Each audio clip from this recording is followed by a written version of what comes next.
Subscribe the Homeopathy platform from Kent Lecture Zincum Metallicum.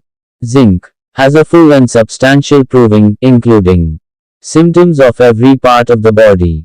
It is an antipsychotic, suitable in broken down constitutions, feeble constitutions, enfeeblement characterizes the whole proving.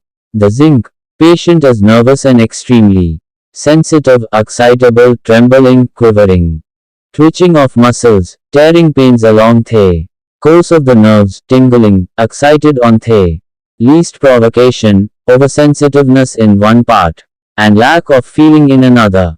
This extreme oversensitiveness is like nux, which is inimical. The overworked and excitable persons belong to nux and zinc. Nux is sensitive to the higher potencies. Further, there is paralytic weakness, emaciation, prostration, full of brain and spinal symptoms. Slowness, all the functions are slow, eruptions appear slowly, the whole economy seems to be tired and feeble, so that when a girl approaches puberty, and it is time for the menses to be established, but the flow does not appear, she goes into a decline, she begins to manifest choriac symptoms, jerking and twitching, soreness in the back of the neck, burning of the whole spine, creeping and crawling of the extremities, hysterical manifestations of all sorts, sensitive to every little noise, to people talking in the room, to crumpling of paper. Talking or listening is distressing, much talking of other people, even of those of whom he is fond, affects his nerves and makes him morose. Mind feeble children, feeble girls, mind feeble, memory poor, tendency to be docile, but when aroused, irascible. If the child comes down with scarlatina or measles, it goes into a stupor.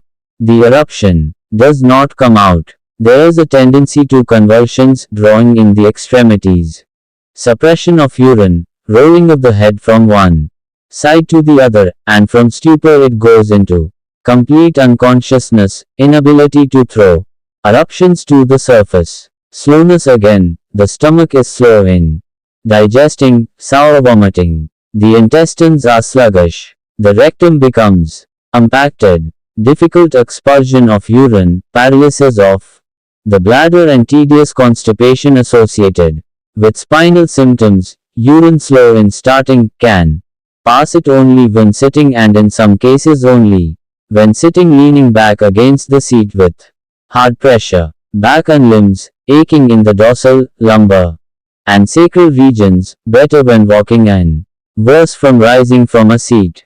In rus, the aching is in the sacral region, and better when walking and coming on while sitting. Calc, rus, phos, sulfur, and sepia have this in the highest degree. Zinc occupies a lower grade in the aggravation when rising from a seat, as do petter and leadum. Numbness of the soles of the feet, with cutting pain and soreness in the heel when stepping.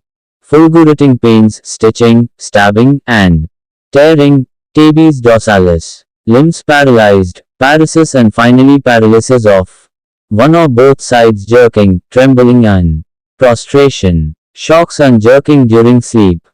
Trophic centers in a state of anemia, emaciation. Throughout the body, the skin looks withered, the face pallid, wrinkled, unhealthy, sickly, always chilly, sensitive to the cold, full of neuralgic pains, tearing pains in all parts of the body when exposed to a draft, tension and drawing in various places. Strange drawing about the eyes as if strabismus would come on, drawing in the muscles, neck drawn back, tension and drawing everywhere. When he comes to rest, the limbs want to draw up, hence hysterical contractures, drawing the fingers all out of shape. The mind is slow and the patient is weak and tired, weak memory, forgetful. Repeats all questions before answering them. When an individual does this, it is to make the mind comprehend. He must first realize what it means and then answers. Such a symptom is found in typhoid, when the patient does not convalesce, in a child after brain affections. Nervous prostration, waits a moment, looking Blank. Then, the face lights up and he answers, if you look at the Zincum patient and do not address him, you would not realize that he was so weak, but put a question to him and he stares at you in perfect amazement, then says, oh, and answers. Zinc is not suitable in those who are naturally feeble-minded, when the child is in a state bordering upon idiocy. Barita carb feeds such a mind. He rouses out of a semi-slumber and stares a moment without answering. Stupor, aroused by every little noise, startles, twitches all over, but soon he goes beyond this, becoming less and less excitable, and finally passes into unconsciousness and cannot be aroused. You will find some deep-seated brain troubles that will try your patience. Some cases go slowly and gradually into unconsciousness, rolling of the head for days, eyes lusterless, body emaciated, involuntary discharges of feces and urine in the bed, tongue dry and parched, so shriveled that it looks like leather, lips also, lies withered and each day looks older, paralysis of one hand or one foot, or it seems that the whole muscular system is paralyzed, screaming out in pain although not so shrilly as in Apis. A dose of zinc will sometimes bring this patient back to life. In a few days after the remedy there will be a jerking and quivering in the parts that were motionless, or its action will be shown in a copious sweat, much vomiting, sudden arousing that is alarming, for it looks like a threatened sinking, but this is the beginning of reaction. Now, for days and nights while this little one is coming back to consciousness, the restoration of sensation in the parts is accompanied with the most tormenting formication, tingling, prickling, creeping, and crawling. The mother and the father and the neighbors will want something done for it, but if you antidote, the case will return to where it was before. This suffering is but the awakening to life. It will go on in this way for a week or two and then will begin to show signs of falling back. It needs another dose of zinc, which will again be followed by a sweat, vomiting, etc.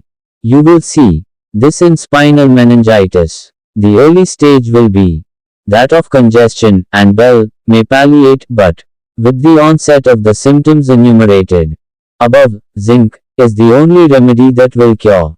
The Bell case will have flushed face, hot head, rolling of the head, flashing eyes, throbbing carotids. The Bry case will be docile, stupid, purple, sleepy, ameliorated by quiet.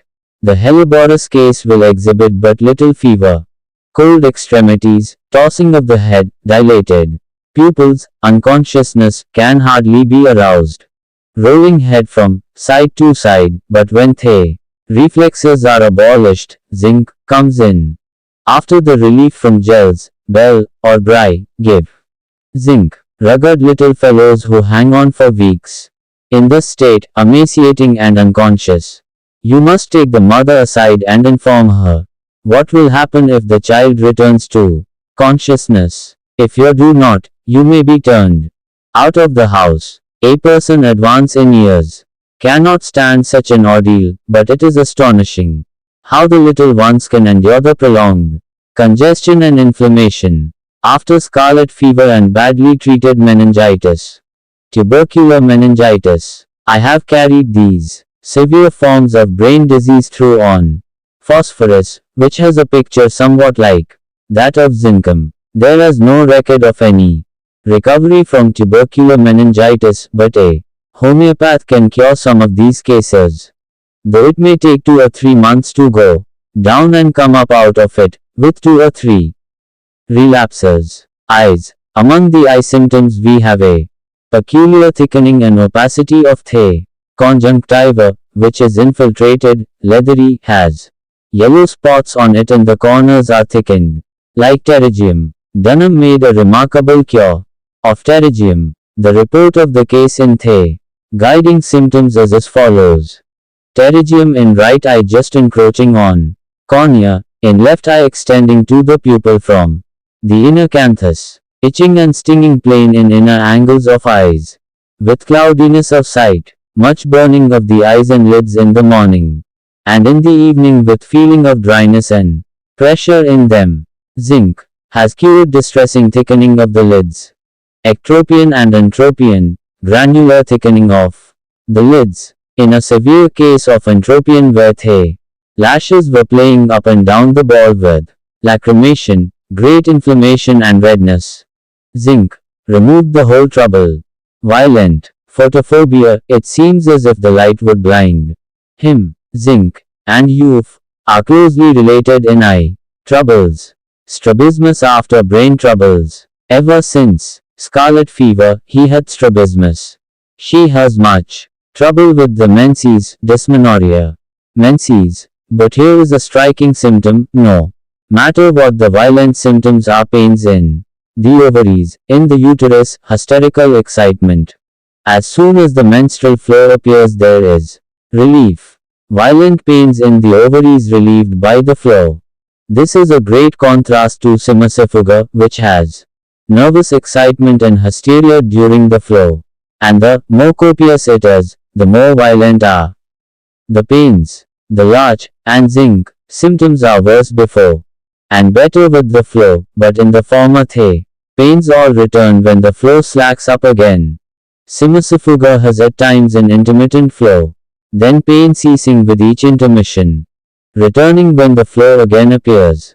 The great nervousness of zinc is manifested in the feet. You will notice a child or a woman keeping one foot going all the time cannot keep it still. Many medicines have nervous feet and many have relief of symptoms by motion of the feet, but this is marked in zinc. A girl about 12 years of age had no congruity of symptoms and I could not find the remedy.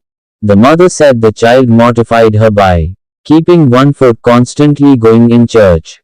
On asking why she did this, she replied that if she stopped she would lose her urine. Zinc cured the whole patient. In the text we find double-lined the two words, fidgety feet. Zinc has some striking heart symptoms. Constriction of the whole chest in weekly